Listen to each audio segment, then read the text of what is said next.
देवी सरस्वती वाजेभिर्वाजिनीवती धीनामवित्रयवतु गणेशाय नमः सरस्वत्यै नमः श्रीगुरुभ्यो नमः हरि ओम शांति शांति शांति।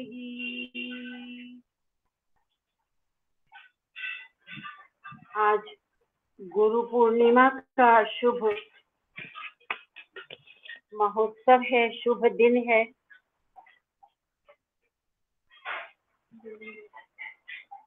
अपने गुरु के प्रति अपनी श्रद्धा, अपने भाव कुछ समर्पित कर पाए, इसी उद्देश्य से आज की क्लास में हम अभी गुरु मंत्रों का उच्चारण करेंगे।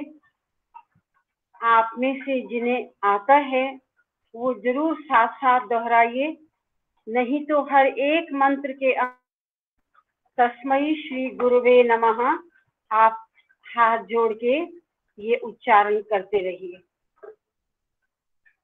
और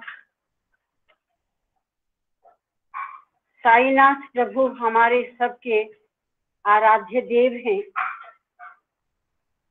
गुरु नाम गुरु हैं। कितना बड़ा भाग्य हमने पाया है कि स्वयं भगवान ही हमारा गुरु है और स्वयं भगवान ही गुरु होकर हमें हमारे जीवन को एक दिशा देते रहे। तो अवतार पुरुष परब्रह्म परमात्मा स्वरूप भगवान जिन्होंने गुरु बनकर हमारे जीवन को दिशा दी, हम उनके प्रति अपने मन के भाव को समर्पित करते हैं। श्री गुरु स्तोत्रम। अखंड मंडलाकारं व्याप्तं येन चराचरं तत्पदं दर्शितं येन तस्मै श्री गुरवे नमः। अज्ञानतिमिरान्धस्य ज्ञानाञ्जनशलाकया चक्षुरुन्मीलितं येन तस्मै श्री गुरवे नमः। गुरुर्ब्रह्मा गुरुर्विष्णु गुरुदेवो महेश्वरः गुरुः साक्षात् परब्रह्म तस्मै श्री गुरवे नमः। स्थावरं जंगमं व्याप्तं यत्किञ्चित् सचराचरं तत्पदं दर्शितं येन तस्मै श्री गुरवे नमः। चिन्मयं व्यापि यत्सर्वं त्रैलोक्यं सचराचरं तत्पदं दर्शितं येन तस्मै श्री गुरवे नमः। सर्वश्रुति शिरोरत्न विराजित पदाम्बुजः वेदान्ताम्बुज सूर्यो यः तस्मै श्री गुरवे नमः। चैतन्यः शाश्वतः शान्तो व्योमातीतो निरञ्जनः बिन्दुनादकालातीतः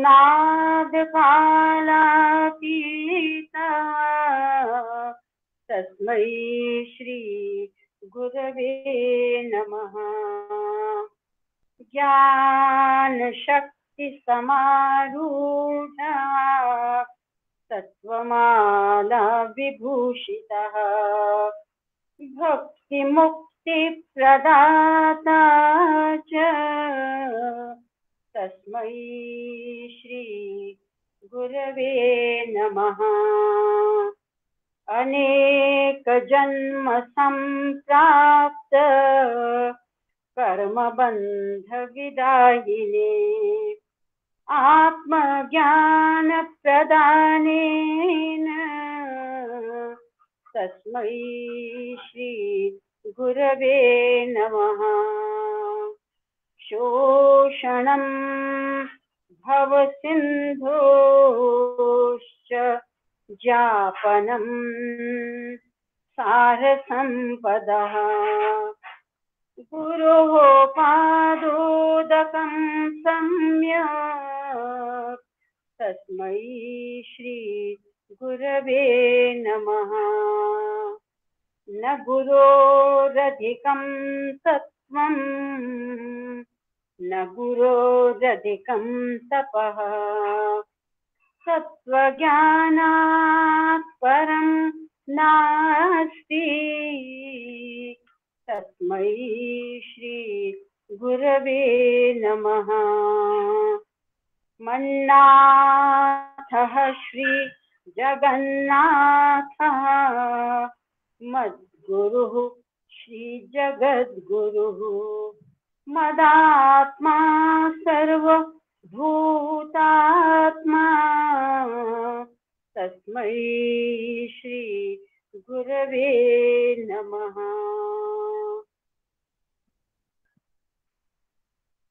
गुरुरादिरनादिश्च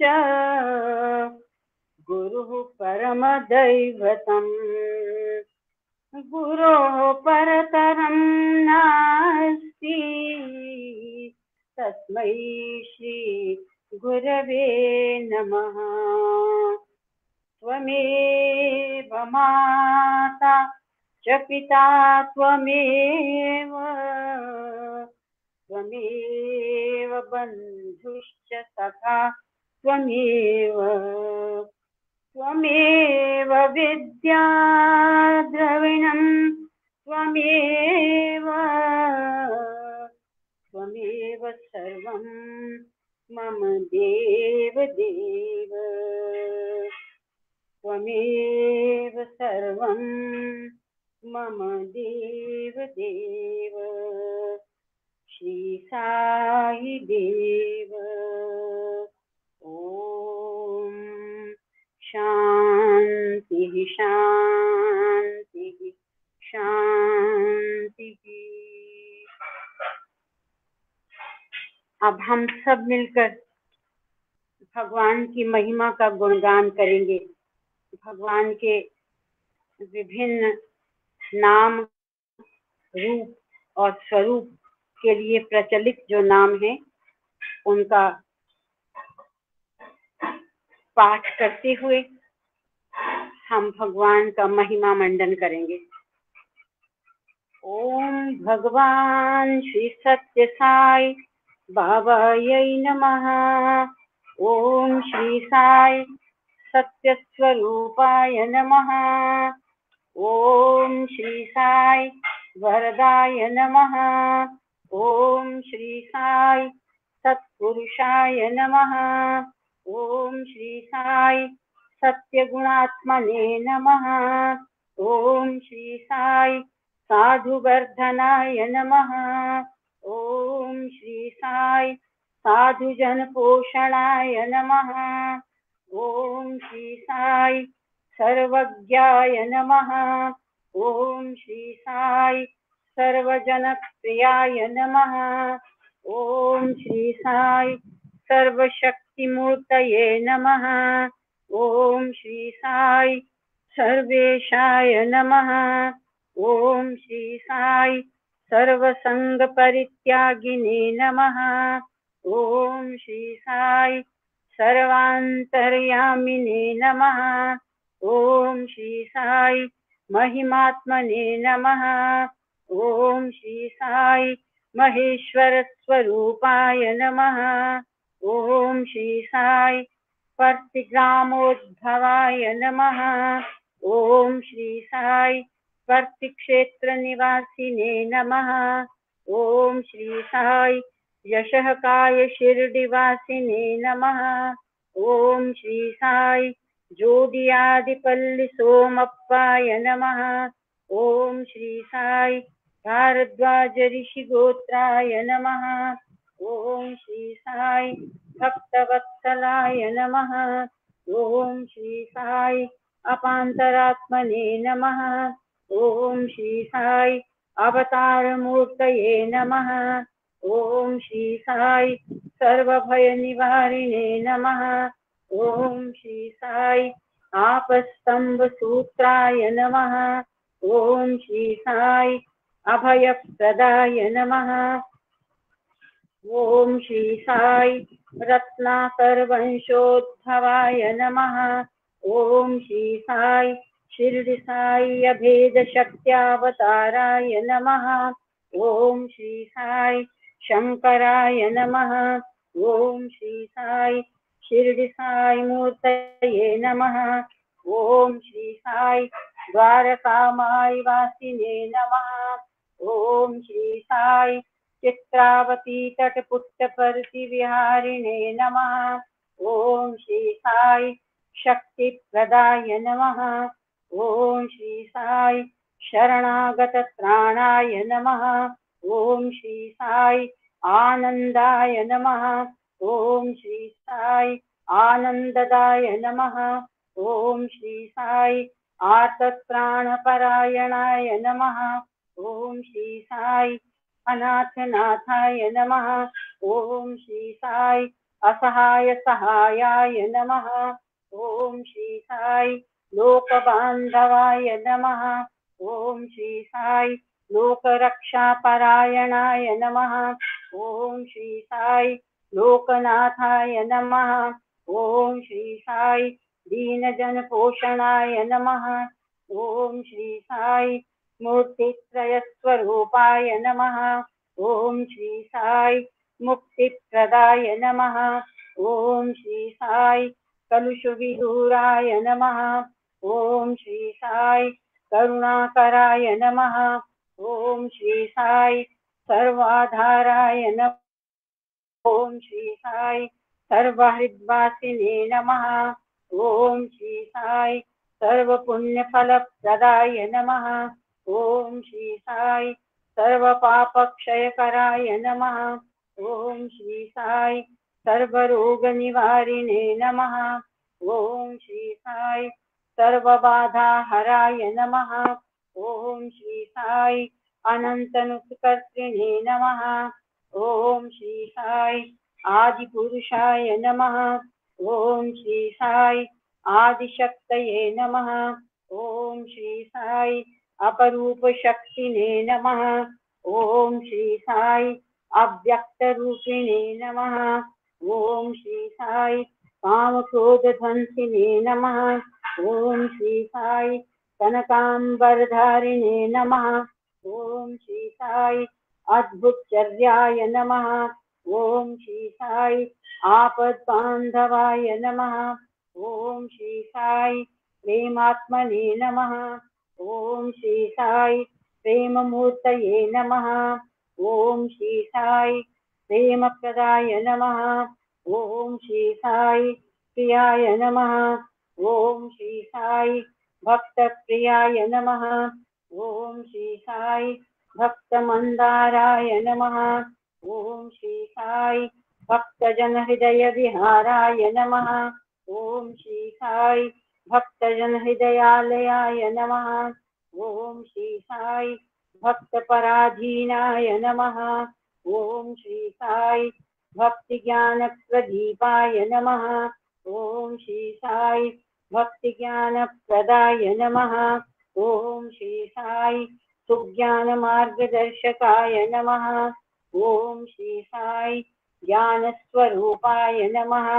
ओम श्री साई गीता बोधकाय नमः। ओम श्री साई ज्ञान सिद्धिदाय नमः। ओम श्री साई सुंदर रूपाय नमः। ओम श्री साई पुण्य पुरुषाय नमः। ओम श्री साई फलप्रदाय नमः। ओम श्री साई पुरुषोत्तमाय नमः। ओम श्री साई पुराण पुरुषाय नमः। ओम श्री साई अतीताय नमः। ओम श्री साई कालातीताय नमः। ओम श्री साई सिद्धिरूपाय नमः। ओम श्री साई सिद्ध संकल्पाय नमः। ओम श्री साई आरोग्यप्रदाय नमः। ओम श्री साई अन्नवस्त्रदाय नमः। ओम श्री साई संसार दुख क्षयकराय नमः। ओम श्री साई सर्वाभीष्टप्रदाय नमः। ओम श्री साई कल्याण गुणाय नमः। ओम श्री साई कर्मध्वंसिने नमः। ओम श्री साई साधु मानस शोभिताय नमः। ओम श्री साई सर्वमत सम्मताय नमः। ओम श्री साई साधु मानस परिशोधकाय नमः। ओम श्री साई साधकानुग्रह वट वृक्ष प्रतिष्ठापकाय नमः। ओम श्री साई सकल संशय हराय नमः। ओम श्री साई सकल तत्व बोधकाय नमः। ओम श्री साई योगीश्वराय नमः। ओम श्री साई योगींद्र वंदिताय नमः। ओम श्री साई सर्वमंगलकराय नमः। ओम श्री साई सर्वसिद्धिप्रदाय नमः। ओम श्री साई आपन्निवारिणे नमः। ओम श्री साई आर्तिहराय नमः। ओम श्री साई शांतमूर्तये नमः। ओम श्री साई सुलभप्रसन्नाय नमः।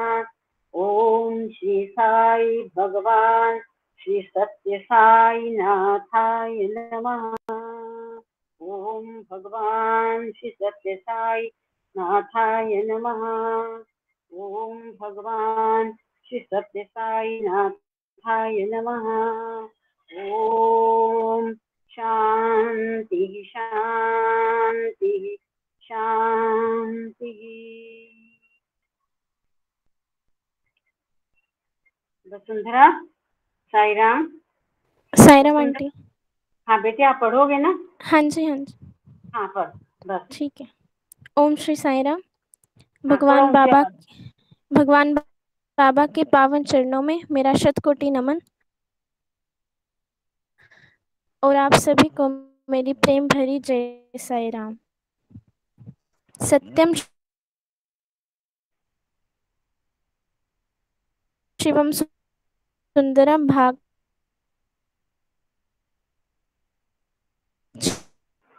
6 में कंपनी के परचेज ऑफिसर ने 25% दिए गए कोटेशन से कम करना होगा, नहीं तो हमें आपके प्रतिस्पर्धी को इस ऑर्डर को विवश होकर देना पड़ेगा। विद्याधर ने कहा कि ऐसा करना किस तरह संभव है।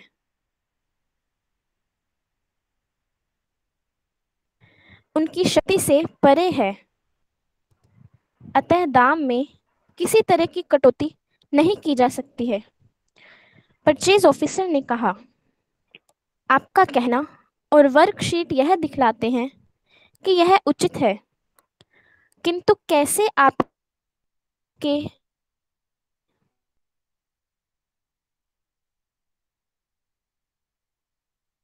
प्रतिस्पर्धी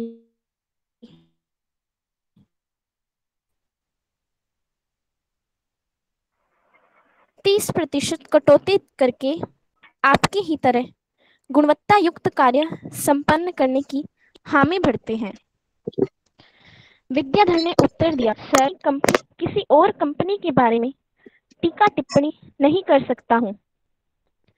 यह बात ठीक है, पर क्या आप अपने प्रपोजल पर एक बार फिर से दृष्टिपात करके दाम में कर सकते हैं? कृपया मुझे माफ करें, श्रीमान जी। मेरा विश्वास है कि हमने सबसे अच्छा सॉल्यूशन दिया है।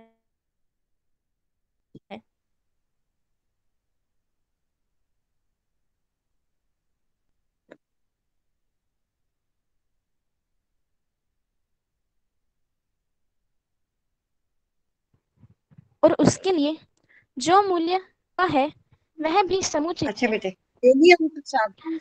परचेज ऑफिसर थोड़ी देर के लिए रुका और पूछा, आपके इस नेगोशिएशन के पीछे क्या तात्विक सिद्धांत है? विद्याधर के लिए यह प्रश्न बहुत ही आकस्मिक था। उन्होंने कहा, हम अपनी ओर से सर्वश्रेष्ठ काम करते हैं, बाकी भगवान बाकी भगवान पर छोड़ देते हैं।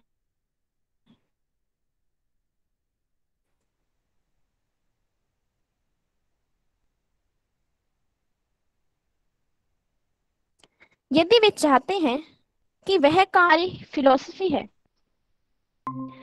परचेज ऑफिसर ने आश्चर्यचकित होकर कहा, यदि आप इस विद्याधर ने आराम से कहा, धर्मो रक्षति रक्षितः। परचेज ऑफिसर ने उठ खड़े होते हुए कहा, यही बात हमारे मेंटर ने भी कई वर्ष पहले कही थी, जब उनके पास सबसे हमारी कंपनी को मल्टीनेशनल से मिला था। इस जॉब के लिए चिंतित मत होइए, अपनी फिलॉसफी पर अडिग रहिए और कालांतर में आपको इसका फायदा मिल ही जाएगा।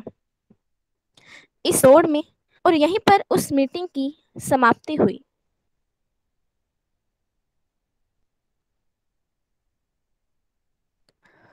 2 दिन बाद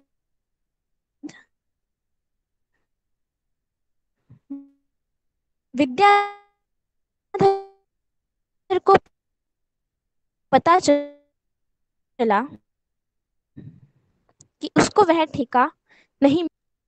विद्याधर ने अपने सहयोगियों के साथ बहुत अच्छी लोग कोई नहीं की है। इस प्रतियोगिता से भरे जगत में उतना अटल बने रहना क्या बुद्धिमत्तापूर्ण कार्य है? लेकिन उनका भगवान में विश्वास और मूल्यों की शक्ति ने उन्हें आगे आगे बढ़ते रहने दिया। 1 वर्ष बाद बहुत ही महत्वपूर्ण एवं दिलचस्प बात हुई। आश्चर्य की बात यह हुई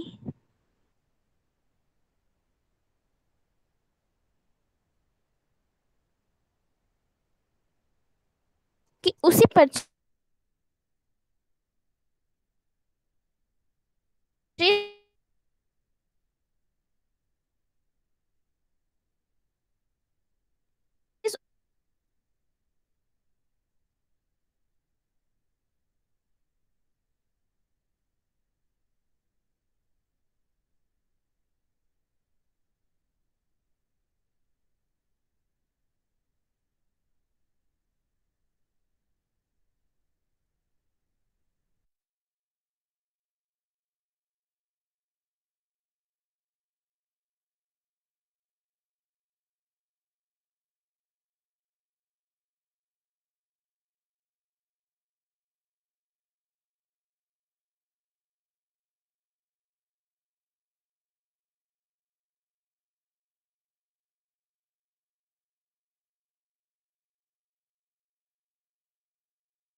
ऑर्डर की प्राप्ति हुई।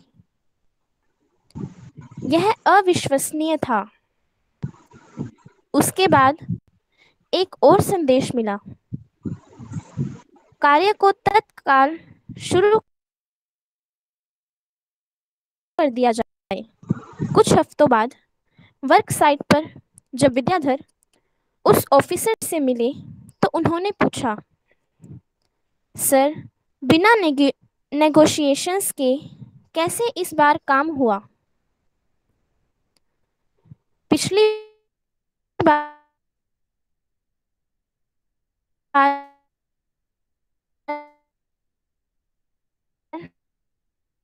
मैंने उससे गई।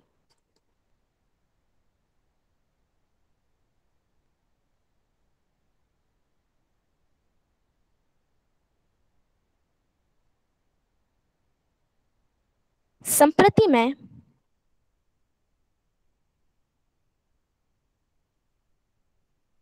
जियो और जीने दो मैं विश्वास करने लगा हूँ, बजाय इसके कि जियो और मरने दो। दो कंपनियों के बीच इस प्रकार का ईमानदारीपूर्ण एवं सच्चा संबंध स्थापित हुआ। उसके बाद विद्याधर ने इंफ्रास्ट्रक्चर के क्षेत्र में देश भर में बिना किसी नेगोशिएशन के कार्य किया। पिछले अध्याय में विद्याधर ने कला नहीं है, उस कंपनी के संदर्भ में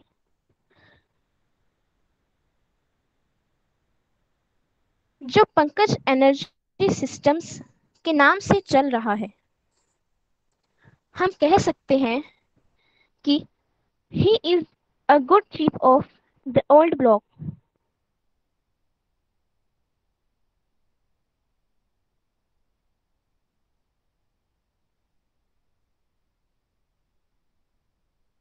उनके पिता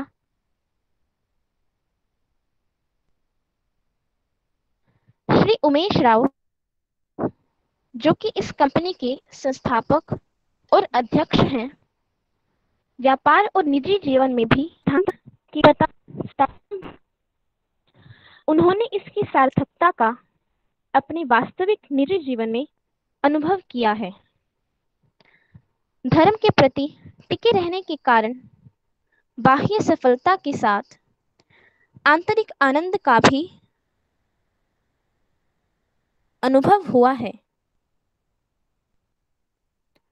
हालांकि उनके जीवन में बहुत ही क्लिष्ट परिस्थितियां आईं, फिर भी उन्होंने उन चुनौतियों का साहसपूर्वक सामना किया और हर समय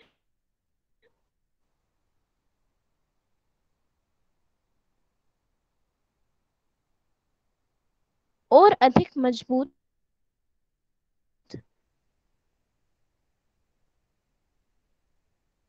बनते चले गए।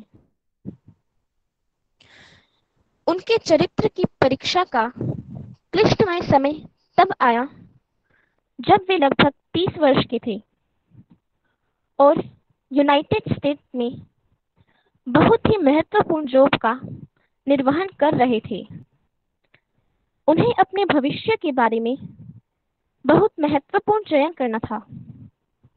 आइए हम उनके बारे में सुने कि किस प्रकार उन्होंने असमंजस की स्थिति में निर्णय लिया। मुझे अपने घर यानी स्वदेश भारत लौट जाना चाहिए। इस धरती पर स्थिर निवास बना लेना है, जहां मैं अच्छी तरह से सेटल हो चुका हूं। मेरे मनो मस्तिष्क में वे पल चल चरित्र की तरह घूमने लगे।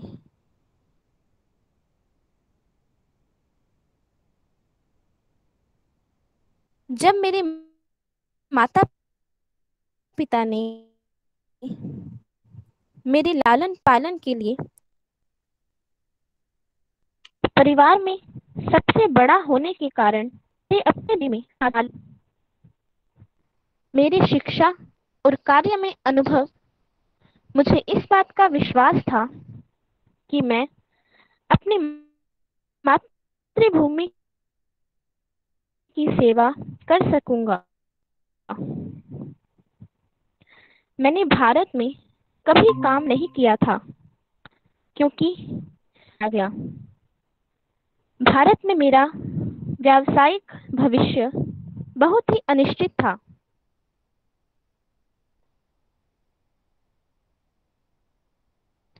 फिर भी काफी आशा बनी हुई थी। तो नहीं देखा था और ना ही उनसे मिला था, लेकिन मुझे ज्ञात हुआ कि मेरे अभिभावक बाबा की ओर आकर्षित हुए और उनमें उनके प्रति अगाध श्रद्धा का विकास भी हुआ। मैंने बहुत सोच विचार किया और मेरे अंदर से आवाज आई कि मैं भारत लौट जाऊं।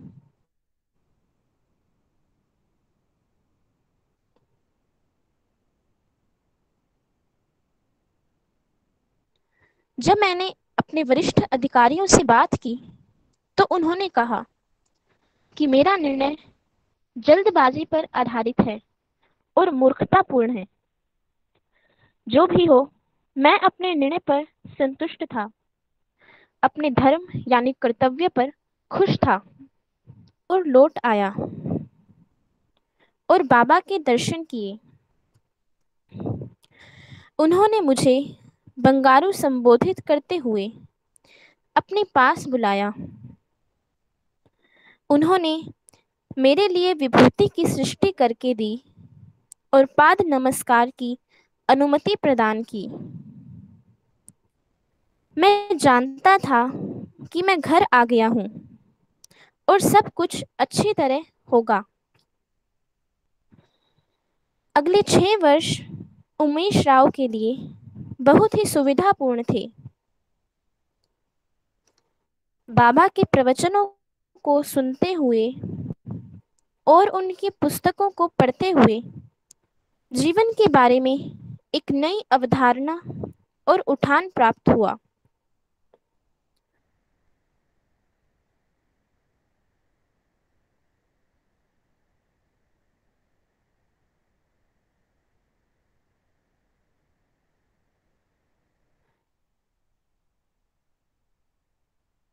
जिससे वे ऊंचे तल पर उठते गए, चाहे मिलता रहता था। उन्हें अपने एक सुविख्यात कंपनी में एक अभियंता यानी इंजीनियर के रूप में काम मिल गया। समस्या तब उठ खड़ी हुई जब उन्हें एक सिस्टर कंपनी में सीईओ के रूप में पदोन्नति प्राप्त हुई। उन्होंने पहली बार देश के कॉरपोरेट सेक्टर में नीति शास्त्र और मूल्यों की अनुपस्थिति के बारे में ज्ञात हुआ। आचार संहिता का पालन न करने के बारे में मालूम हुआ।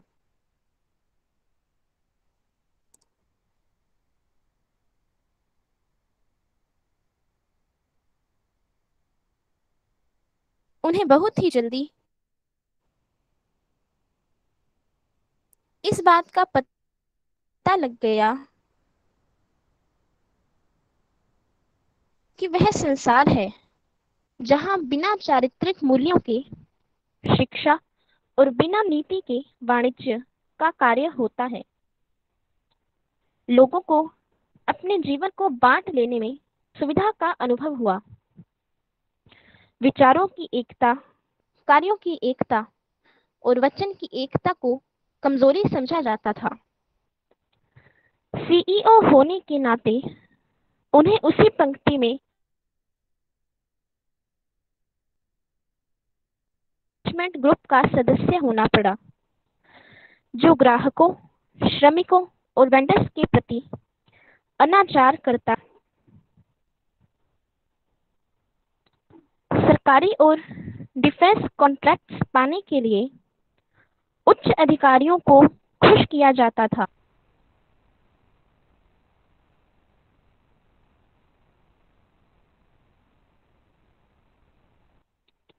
जो उनके हित में काम कर दिया करते थे, जो अनड्यू हुआ करते थे।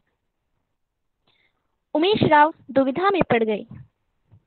उन्हें बतलाया गया कि केवल जॉब बदलते रहने से उनकी समस्या का समाधान नहीं होगा, क्योंकि देश में सर्वत्र वही बिजनेस कल्चर है।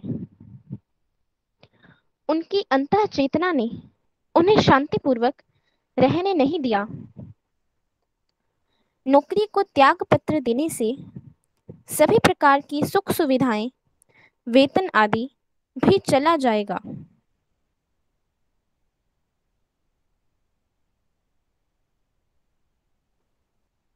उन्हें अपने परिवार की भी तो देखभाल करनी है। उन्हें केवल एक ही मार्ग दिखाई दिया, वह यह कि एक छोटी सी अपनी कंपनी की स्थापना करें जिसको धर्मानुसार चलाएं। 3 महीनों के अंदर उन्होंने मन में निश्चय किया और आशीर्वाद लेने बाबा के पास जा पहुंचे। इसे चाहे साहस कहा जाए या दुस्साहस, बाबा ने सुविधापूर्ण कंपनी के लिए चयन किया गया अधिकार क्षेत्र टरबाइन, पावर प्लांट्स और ध्वनि की नॉइस कंट्रोल है।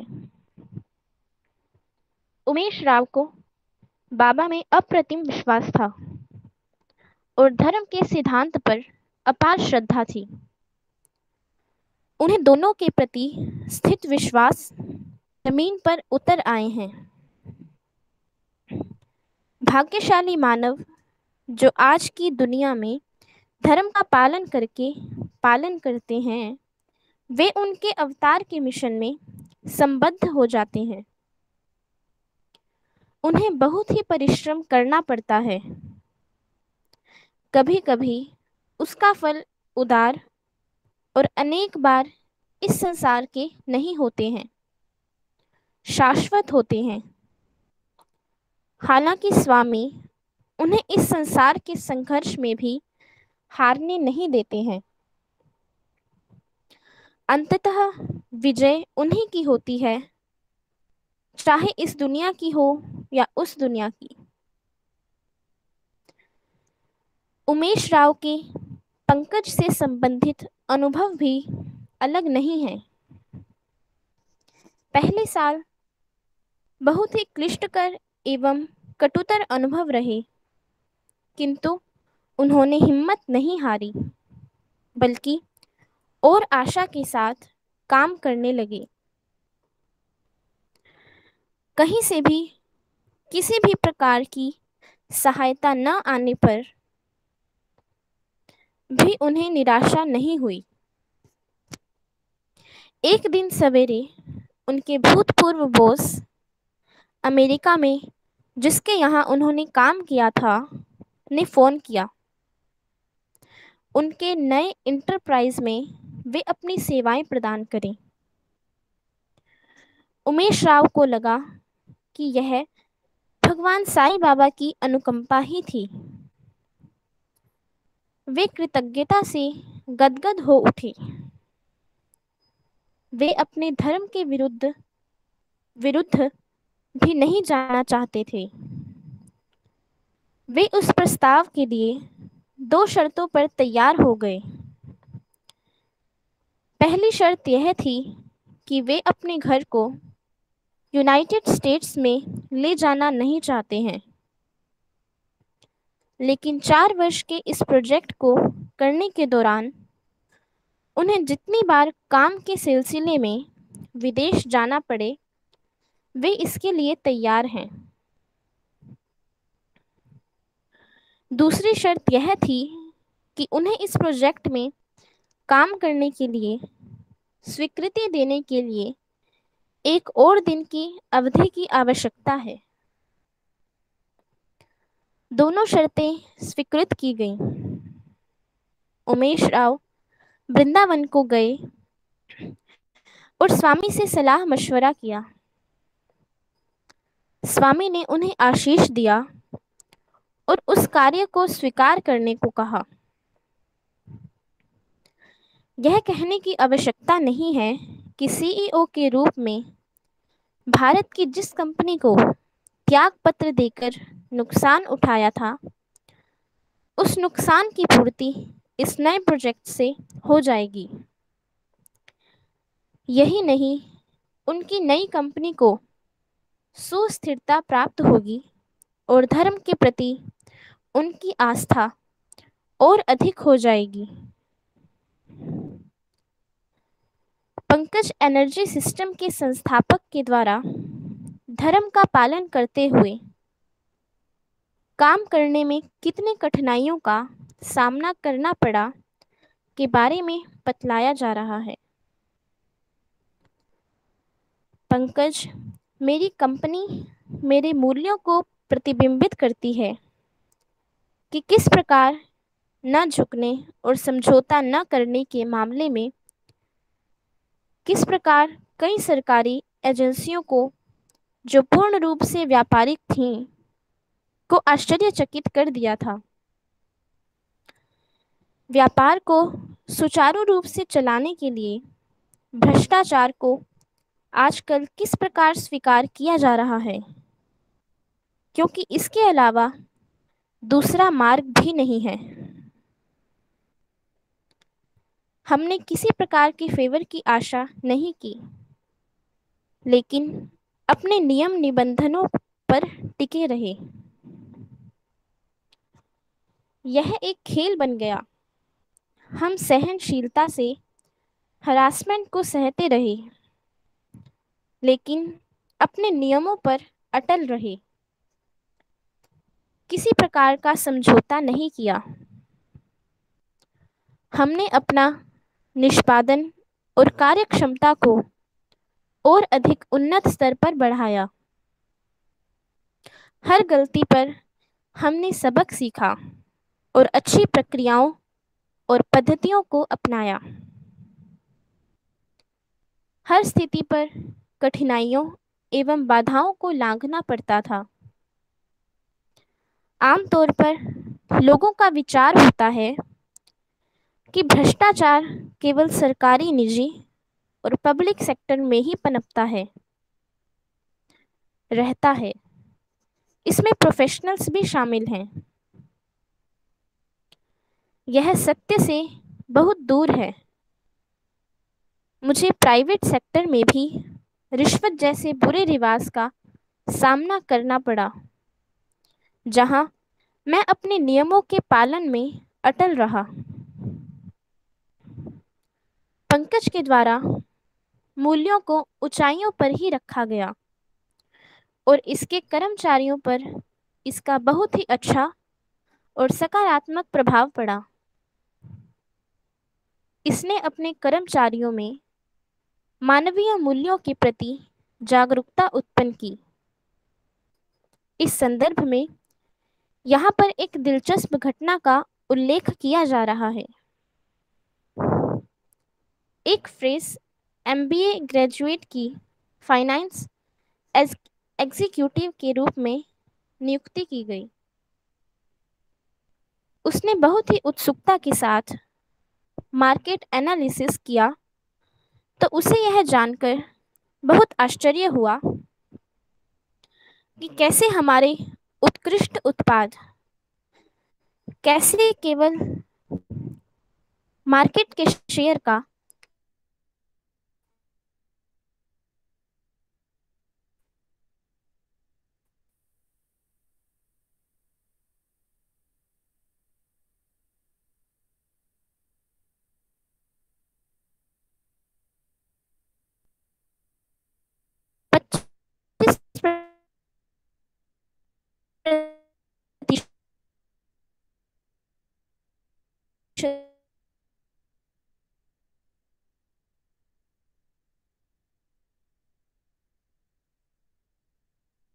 शुद्धि से अपने सिद्धांतों और मूल्यों पर टिके रह जरूरत नहीं है कि उसे इस बात की बहुत खुशी हुई कि उसने अपने कैरियर की शुरुआत सही मार्ग से की है। मैंने भारत में व्यापार करने के लिए कुछ महत्वपूर्ण सबकों को सीखा है, वह भी अपनी अंतः चेतना को स्वच्छ बनाए रखकर।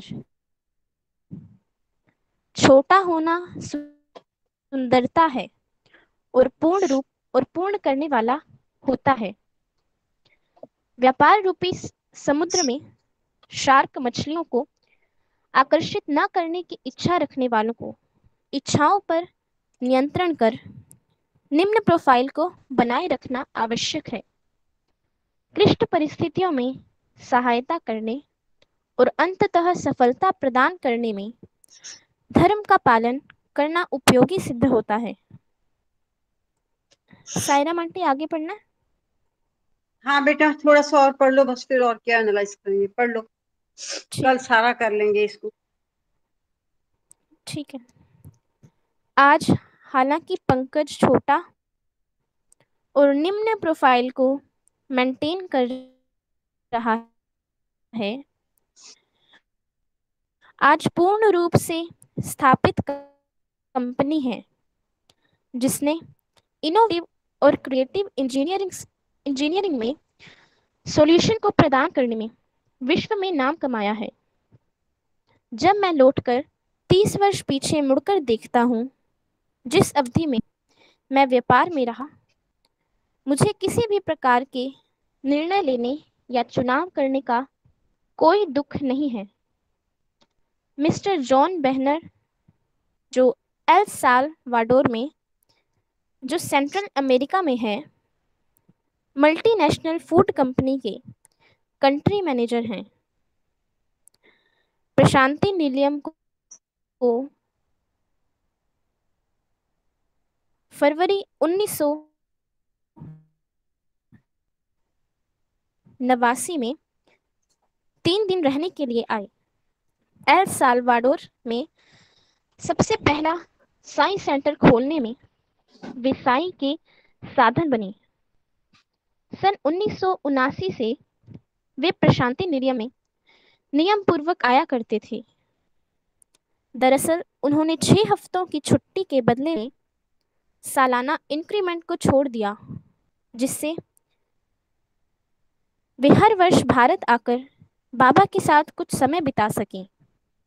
ऐसा करना कंपनी के लिए संभव था क्योंकि वे अखंडता और समर्पित भाव से अपनी ड्यूटी किया करते थे।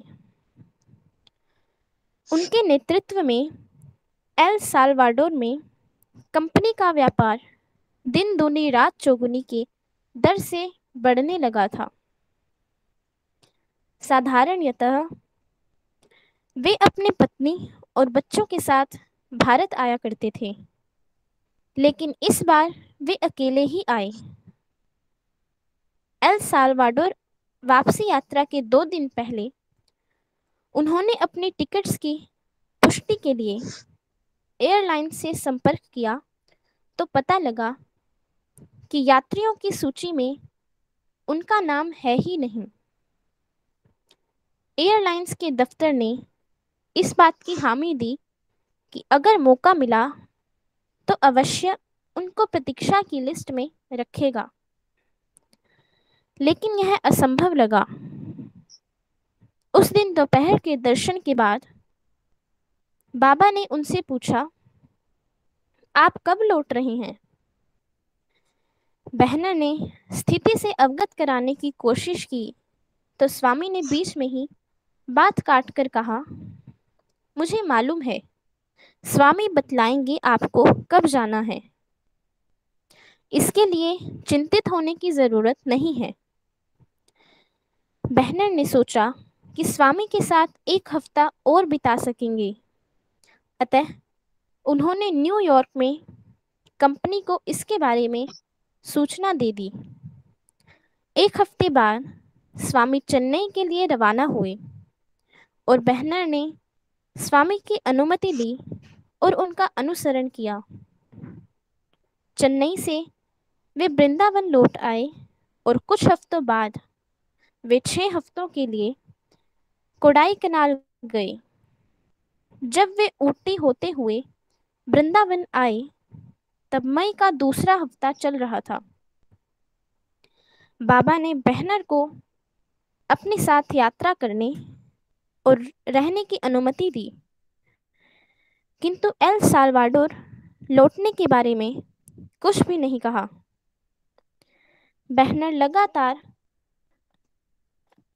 कंपनी को उनकी वापसी यात्रा के बारे में अनुमानित समय की सूचना भेजते रहते थे।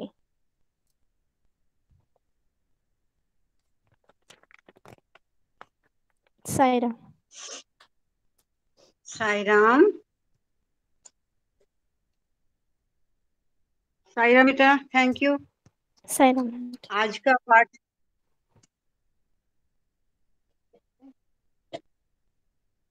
आज का दिव्य पाठ बस संक्षेप में मैं इतना ही कहूंगी, कल करेंगे। ये भी कॉरपोरेट जगत से संबंध रखता है और इसके साथ ही साथ जीवन मूल्यों का भी अपना महत्व आज के इस प्रसंग में हमें स्पष्ट हुआ।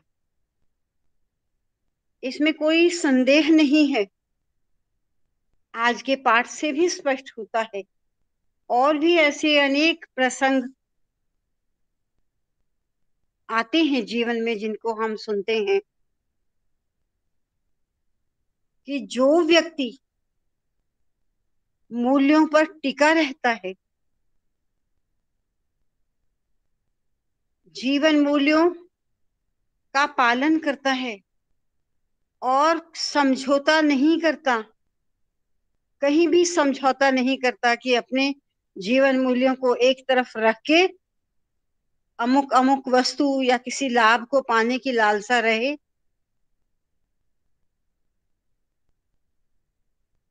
ऐसी परिस्थितियां नहीं होनी चाहिए। हमेशा जीवन मूल्यों पर टिके हुए जो व्यक्ति, चाहे बिजनेस हो, जॉब हो या कोई और भी क्षेत्र हो, विश्वास के साथ टिका रहता है। परेशानियां तो आती हैं बहुत, लेकिन अंततः विजय उसी व्यक्ति की होती है जो जीवन मूल्यों पर टिका रहता है। ये आज के इस प्रसंग में हमें स्पष्ट हो जाता है।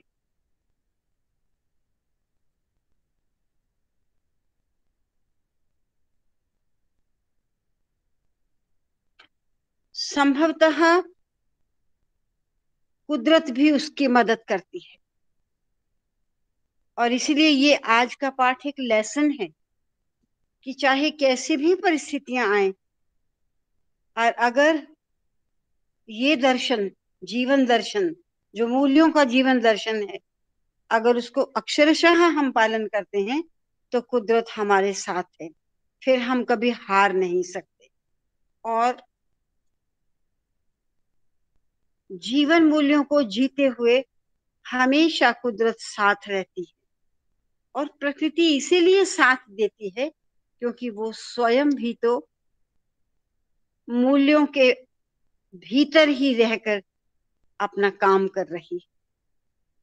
सूर्य ने, चंद्रमा ने, नदियों ने, पहाड़ों ने कभी भी शायद अपने वास्तविकता को खोया नहीं, अपनी वास्तविकता के साथ उन्होंने कभी भी कॉम्प्रोमाइज नहीं किया।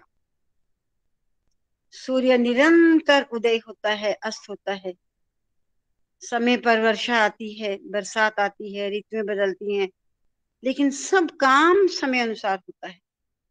और इस तरह से ये जो कुदरत का एक पूरा चक्र है वो बड़े खूबसूरत तरीके से चलता ही रहता है।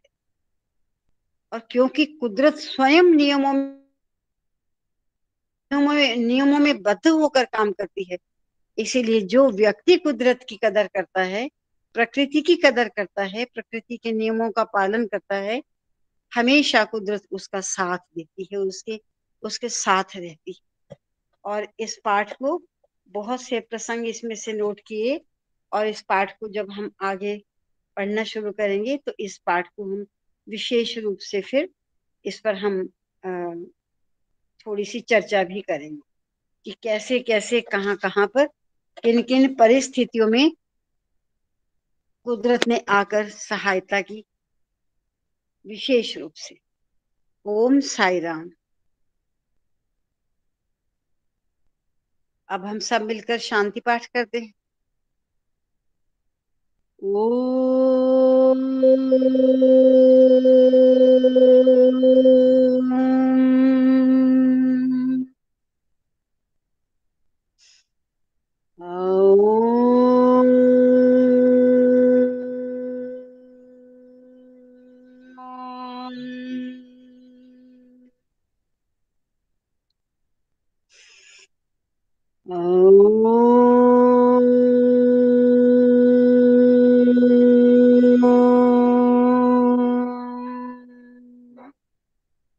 शांति शांति शांति।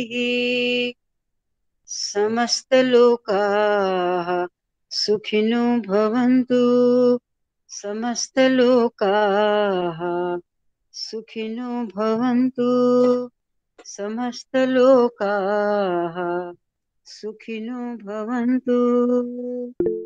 जय बोलो भगवान श्री सत्य साई बाबा जी की जय। ओम शांति। आप सबको सादर सप्रेम साई राम और पुनः पुनः गुरु पूर्णिमा की ढेरों बधाइयां। गुरु पूर्णिमा गुरु पूर्ण है और गुरु पूर्ण है तो हमारे जीवन में वो पूर्णता ही लाता है। और फिर हमारे गुरु तो स्वयं भगवान हैं, इसीलिए हम और भाग्यशाली हैं और अपने भगवान के सानिध्य में हमें निरंतर पूर्णता की ओर ही अपना मार्ग तय करना है। ओम साई राम। साई साई राम जी, सबको साई राम। साई